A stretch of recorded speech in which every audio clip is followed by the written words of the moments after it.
Stroke symptoms don't always come with pain. In fact, most silent strokes happen without you even knowing.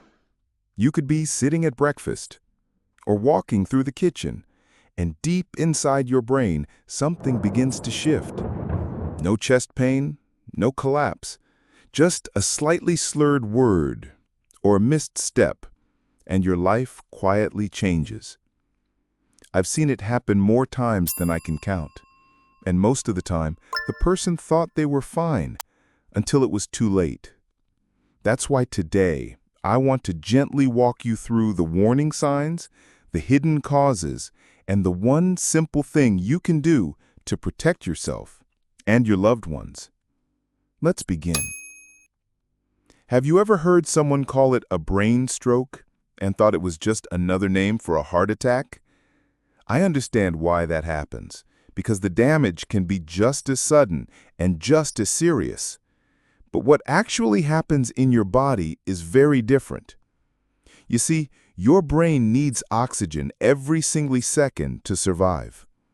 When that oxygen-rich blood is blocked or interrupted, brain cells start to die within minutes. That is what we call a stroke. And for seniors like you, it is one of the most dangerous medical emergencies. Most people do not know that there are two main types of stroke. One is far more common, the other, often more deadly. The first is called an ischemic stroke. It happens when a blood clot or a fatty deposit blocks a vessel in the brain. Think of it like a traffic jam in your arteries. Blood just cannot get through. In fact, ischemic strokes make up about 87% of all cases. And sometimes that clot doesn't even start in your brain. It can form in your heart, especially if you have atrial fibrillation, and then travel up to your brain. The second type is called a hemorrhagic stroke. This one happens when a blood vessel in the brain bursts and bleeds. That pressure, that bleeding, destroys the brain tissue around it. Most often, hemorrhagic stroke is caused by uncontrolled high blood pressure. It is sudden, and very often, it is deadly. No matter the type, one thing is always true. When a stroke hits, your brain is under attack, and the longer it goes untreated, the more brain function is lost. That is why every second matters. That is why knowing the early signs is not just helpful, it can be life-saving. You deserve to know what a brain stroke really is, so you are never caught off guard. Because this isn't just about living longer. It is about staying independent, staying strong, and staying here with the people who need you most.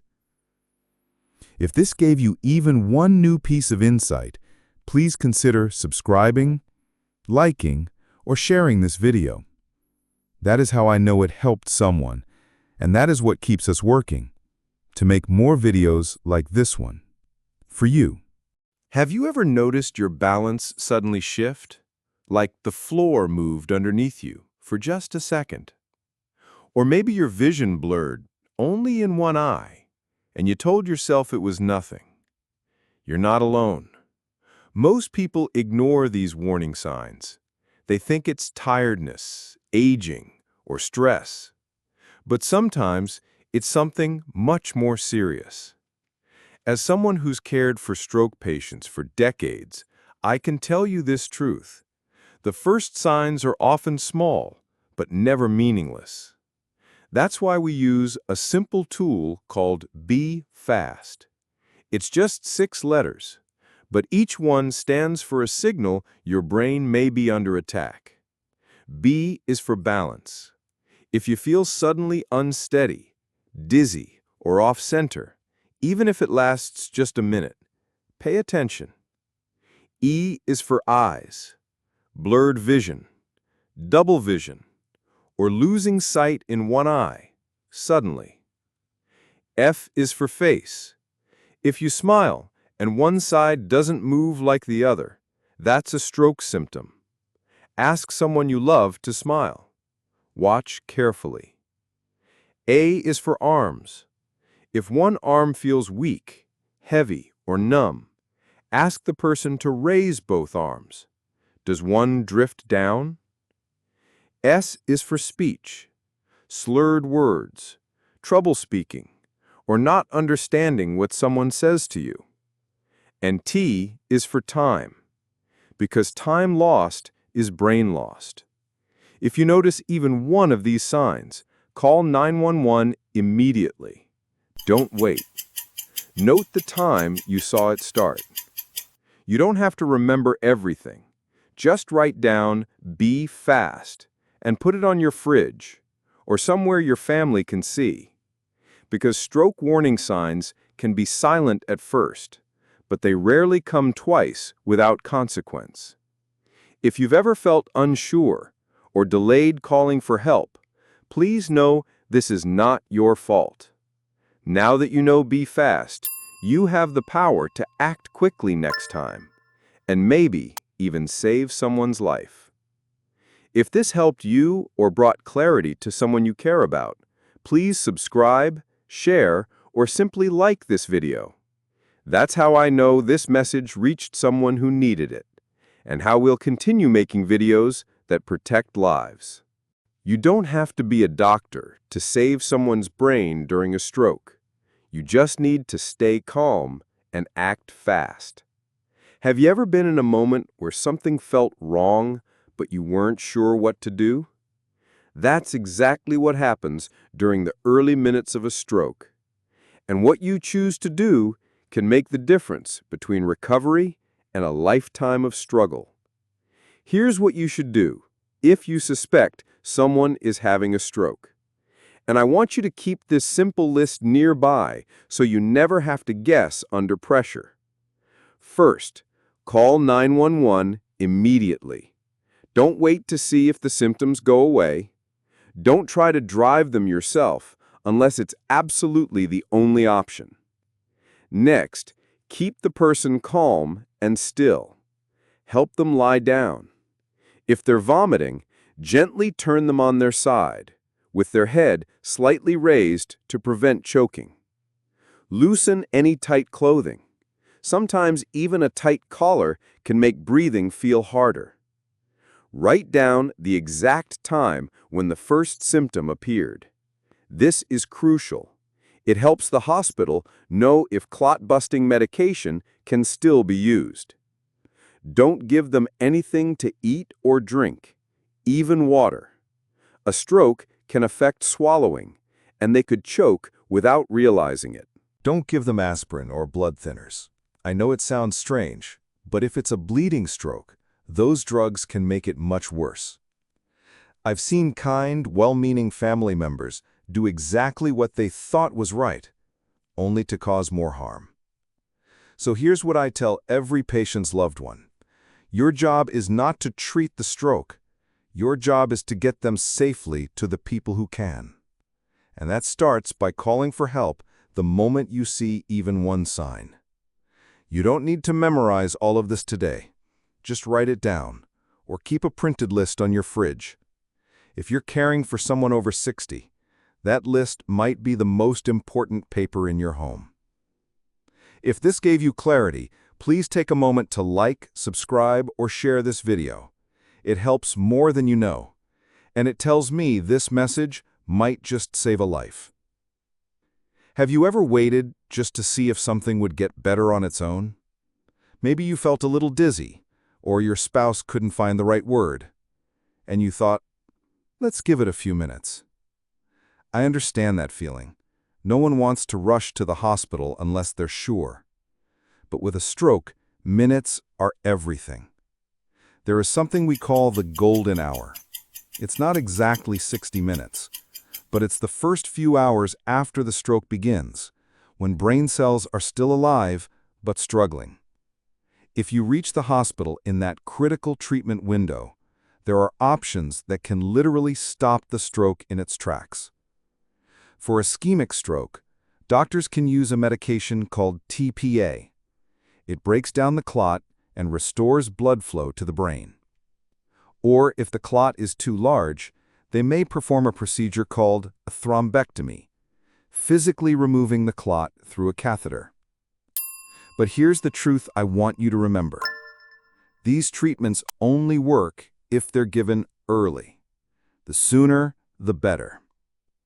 Every 10 minutes of delay, more brain cells lost, more function lost, and less chance for full recovery. I once treated a man who arrived just 20 minutes too late. He missed the treatment window, and today he cannot speak. His family now knows how important time is, but I wish they had known sooner. So if you ever suspect a stroke, don't wait, don't watch, don't hope it passes. Call immediately, because that phone call could mean walking again, or not. I know this isn't easy to think about, but knowing the truth gives you control, and control saves lives. If this helped you understand why minutes matter during a stroke, please subscribe or share this video with someone you care about. Together, we can help more people survive and recover. Proactive prevention. Your everyday habits can protect your brain. Have you ever wondered if something as simple as what you eat or how often you move could truly prevent a stroke? You're not alone. Most people think stroke is something sudden, like bad luck. But in truth, up to 80% of strokes are preventable. That number always surprises my patients, because it means you have more control than you think, and it starts with small daily habits. Let's begin with what's on your plate. Try reducing your salt intake, especially if you already have high blood pressure. Aim for no more than 1,500 milligrams a day. That's about half a teaspoon. Focus on whole, natural foods. Fruits, vegetables, leafy greens, nuts, and fish. They don't have to be fancy, just fresh and balanced.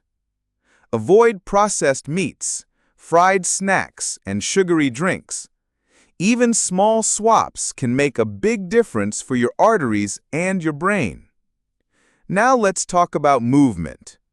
You don't need to run or lift weights, but try walking 20 to 30 minutes a day, just around your neighborhood or even inside your home. If you like music, turn some on and move gently to the rhythm. It's not about burning calories, it's about keeping your blood flowing. Let's not forget your heart and lungs. Take deep breaths once an hour. Stretch your arms. Remind your body it's still alive and needed. Sleep also matters. Aim for 7 to 8 hours a night. Your brain clears toxins during deep sleep, and without rest, even the best diet won't protect your mind. I also want you to check your numbers. Once a month, track your blood pressure, your blood sugar, and your cholesterol. These 3 numbers can quietly predict your stroke risk years in advance, and managing them now can keep you independent much longer. You don't have to change everything overnight. Just start with one new habit this week. Maybe it's less salt. Maybe it's one walk after dinner. Whatever you choose, make it your own. Because stroke prevention doesn't come from fear. It comes from small, loving decisions every single day. If this gave you something simple to try tomorrow, please like, subscribe, or share this video. It helps us know we're reaching people who truly want to stay healthy and helps us create more videos just for you. Recovery. Life after stroke is still possible. Have you ever looked at someone recovering from a stroke and wondered if life could ever feel normal again? I've been there with many patients. I've seen the tears, the fear, and also the strength that rises from deep inside.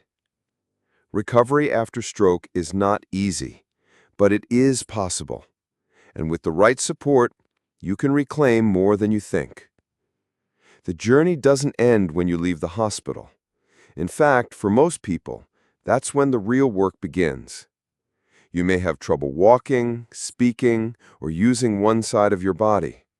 You might feel frustrated or tired all the time. But please hear this. Your brain can learn again. Even after damage, new pathways can form. And with repetition, your brain can begin to rebuild function. That's why rehabilitation matters, not just in clinics, but in daily life. Simple movements, short conversations, small wins like tying your shoes again or standing a little longer than yesterday. You don't have to do this alone. Stroke recovery often includes a team: physical therapists, speech therapists, occupational therapists, and people who believe in you even on the hard days. But you are the most important part of that team. Every effort you make, even on the days you don't feel strong, counts more than you know. And if you're a caregiver, please be patient. Sometimes progress is slow, but it is happening, one step at a time. If you've survived a stroke, you are already strong. You've already made it through the hardest part. Now, it's time to heal and to believe in your ability to live again. You deserve more than just survival. You deserve moments of joy, movement, connection, and the quiet pride that comes from never giving up. If this message gave you hope, even just a little, please like, subscribe, or share this video. Because stroke recovery is not just a medical process, it's a human one. And your courage may inspire someone else to begin.